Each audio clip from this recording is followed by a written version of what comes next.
നല്ല പുതുമയുള്ള മീൻ കൂട്ടണമെന്ന് ആഗ്രഹിക്കുന്നവരാണല്ലോ നമ്മളെല്ലാവരും. എന്നാലും നമ്മുടെ ആഗ്രഹത്തിനനുസരിച്ച് മീൻ കിട്ടാനില്ല. ഇനി കപ്പൽ പറഞ്ഞാലും ശരി, ട്രോളിംഗ് വന്നാലും ശരി, ബാക്കി എന്ത് നിരോധനം വന്നാലും ശരി, നല്ല പിടയ്ക്കുന്ന മീൻ കൂട്ടണമെന്ന ആഗ്രഹം മനസ്സിൽ സൂക്ഷിച്ച് നടക്കേണ്ട കാര്യമില്ല. വരിക, വാങ്ങുക. ഞാനൊരു യന്ത്രമാണ് പരിചയപ്പെടുത്തുന്നത്. ഇതാണ് കുരുത്തി.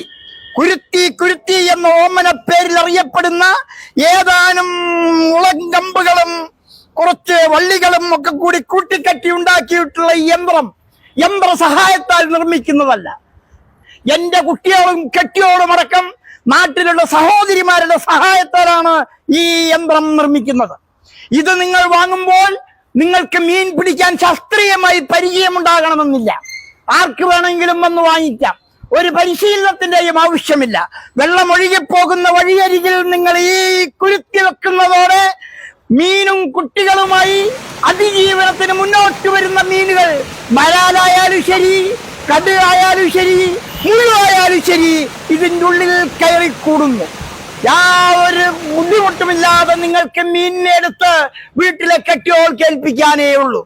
ശേഖരിക്കുന്ന മുള ചീന്തി അതിനെ ഇതുപോലുള്ള കോലുകളാക്കി മാറ്റി തമ്മിൽ കുട്ടിക്കെട്ടിയാണ് ഈ കുരുത്തി നിർമ്മിക്കുന്നത്. ആരും മടിച്ചു നിൽക്കണ്ട, സംശയിച്ചു നിൽക്കണ്ട.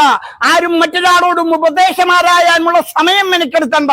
സംശയിക്കാതെ ധൈര്യത്തോടെ കയറി വരാം, ഒരു കുരുത്തി വാങ്ങാം. കുരുത്തി വാങ്ങുന്നതിന് നിങ്ങൾ മുടക്കേണ്ടത്, കടകളിൽ പോയാൽ 1000ഉം 1500ഉം കൊടുക്കേണ്ട കുരുത്തിക്ക് ഞാനിവിടെ വെറും 500 രൂപ മാത്രമാണ് ഈടാക്കുന്നത്. കത്തി കൊണ്ടോ കുപ്പിച്ചില്ല് കൊണ്ടോ മൂർച്ചയുള്ള മറ്റേതെങ്കിലും ആയുധങ്ങൾ കൊണ്ടോ ചുരണ്ടിയും വരണ്ടിയും മുടങ്കമ്പുകളെ മിനുസമുള്ളതാക്കി മീനുകൾക്കൊരു കേടും പറ്റാതെ ഉണ്ടാക്കിയതാണ്. 500 രൂപ. സാധനം കൊണ്ടുപോകാൻ മറ്റേ അതവിടെ വെക്കൂ. അതെന്താ? ഇപ്പൊ ബുക്ക് ചെയ്യുക.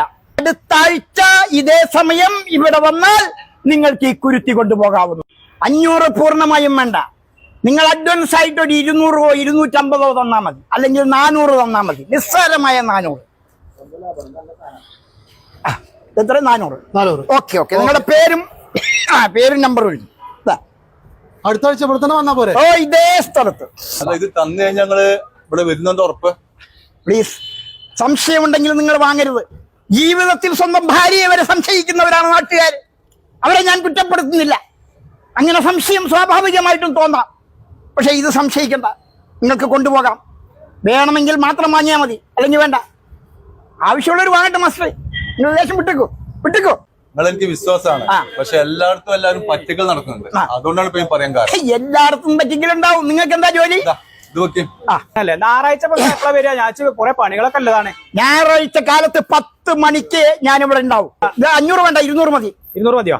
ഞാൻ ഈ പൊതുവെ കമ്പ്യൂട്ടറിനൊക്കെ ഇരിക്കുന്ന ആളാണ്. കൈ നനയാതെ മീൻ പിടിക്കാൻ പറ്റിയ മെഷീനാണിത്. ഇതിലെല്ലാം കുടുങ്ങും. മീൻ കുടുങ്ങും, വേണമെങ്കിൽ നിങ്ങൾ വരെ കുടുങ്ങും. 500 റുപ്യ ഇതിന്റെ വില. 200 റുപ്യ തന്നാ മതി അഡ്വാൻസ്. അല്ല, കുഴപ്പമില്ല. 500 പിടിച്ചോളി. കാരണം പിന്നെ തരണ്ടല്ലോ. ഇതാണ് മനുഷ്യന്റെ വിശ്വാസം. ഇങ്ങനെ വിശ്വസിക്കണം മനുഷ്യന്മാര്. അപ്പൊ ഒരിക്കലും ഒരാൾ സംശയത്തോടു കൂടി കാണരുത്. നിഷ്കളങ്കമായ മനസ്സോടെ, നിസ്സംഗമായ മനസ്സോടെ മനുഷ്യനെ കാണുക. അഡ്വാൻസ് ഒന്നും തരുന്നില്ല. ഞാൻ അടുത്ത ആഴ്ച ഫുള്ളായിട്ട് പൈസ പിന്നെ അതിന്റെ അടുത്ത ആഴ്ച സാധനം കൊണ്ടുപോകാം. വിട്ടോളി. അഡ്വാൻസ് തന്നവരാരും മറഞ്ഞു നിൽക്കരുത്. നിങ്ങളെ കാത്തു നിൽക്കാൻ എനിക്ക് സമയമില്ല. ഞാനിവിടെ ബ്ലോക്ക്, കാലാവസ്ഥാ വ്യതിയാനം, ടോർപിഡോ ഇതൊക്കെ മറികടന്നിട്ടാണ് ഇവിടെ എത്തുക. ആ സമയത്ത് നിങ്ങൾ ആരും മടിക്കരുത്, ശങ്കിക്കരുത്. നേരെ വരിക, സാധനം വാങ്ങുക, വീട്ടിൽ പോവുക. അപ്പൊ ഓക്കെ. ഇങ്ങനെയാണ് വെള്ളത്തിലിറങ്ങാതെ കൈ നനയാതെ മീൻ പിടിക്കുന്നത്.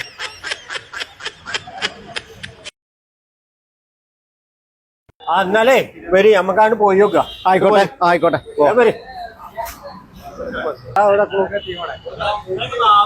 വയസ്സായ ഒരാളല്ലേ, പിന്നെ കുടിക്കാര് ഒരുപാട് കൂടിയിട്ടാണ് ഇത് ഉണ്ടാക്കുന്നത്. പേര് നമ്മളെ പറ്റിക്കൊന്നുമില്ല. നല്ല പാവാണ്, വയസ്സായ ആളല്ലേ.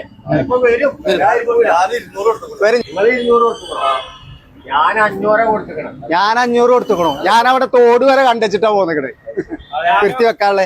12 മണിയായി. രാവിലെ 9 മണിയായി. 12 മണിയായി. സംഭവം. നമ്മൾ 500 പോയോ? 1 മണിയാകാനാ പോണേ. 1 മണിയായി. 10 മണിക്ക് വരാന്ന് പറഞ്ഞാൽ ഞാൻ 9 മണിക്ക് വന്നാണ്. അല്ല എല്ലാരും ഉണ്ടല്ലോ, എന്താ വട്ടമേശ സമ്മേളനേ? ഒന്നും പറയണ്ട, ഒരാള് വരാന്ന് പറഞ്ഞിട്ട് ആളെ വെയിറ്റ് ചെയ്ത് നിൽക്കുക ഞങ്ങള്.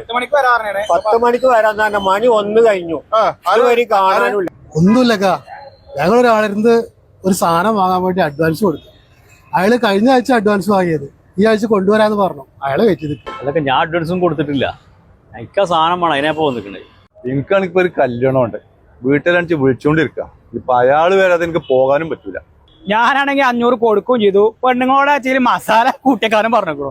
ചുരുക്കി പറഞ്ഞാലേ നമ്മളൊക്കെ ഇപ്പൊ ശശിയായിന്നാ തോന്നുന്നത്. ഇതാണ് മലയാളികളുടെ പ്രശ്നം. മുച്ചിട്ട് ആനമയിൽ ഒട്ടകം മുതൽ ആട് തേക്ക് മാഞ്ചിയം, ജ്വല്ലറി ഷെയർ തട്ടിപ്പ്, പണമിരട്ടിപ്പ് ഇൻവെസ്റ്റ്മെന്റ് തുടങ്ങി ന്യൂജൻ മണി ചെയിൻ തട്ടിപ്പിൽ വരെ ചെന്ന് തലവെച്ചു കൊടുക്കുന്നവരാണ് നമ്മൾ മല്ലൂസ് എന്നറിയപ്പെടുന്ന മലയാളികൾ. വഞ്ചിക്കപ്പെട്ട് രക്ഷിക്കണേ എന്നും പറഞ്ഞ് പറയുന്നവർ തന്നെ ഞങ്ങളെ പറ്റിക്കണേ എന്നും പറഞ്ഞ് വീണ്ടും വീണ്ടും തലയും കാലും വെച്ചു കൊടുക്കാൻ നിന്നാല് നിയമപാലകർ എന്ത് ചെയ്യാനാ? സാക്ഷാൽ ദൈവം തമ്പുരാൻ വിചാരിച്ചാൽ പോലും നോ രക്ഷ. സത്യത്തില് അയാളുടെ കുരുത്തിപ്പെട്ടത് മീനുകളല്ല, നിങ്ങളെ പോലെയുള്ള വിവരവും വിദ്യാഭ്യാസമുള്ള ചെറുപ്പക്കാരാണ്, ആളുകളാണ്. ഈ പറ്റിക്കപ്പെടൽ തുടർന്നുകൊണ്ടേയിരിക്കും. ഇതിലെല്ലാം കുടുങ്ങും, മീൻ കുടുങ്ങും, വേണമെങ്കിൽ നിങ്ങൾ വരെ കുടുങ്ങും.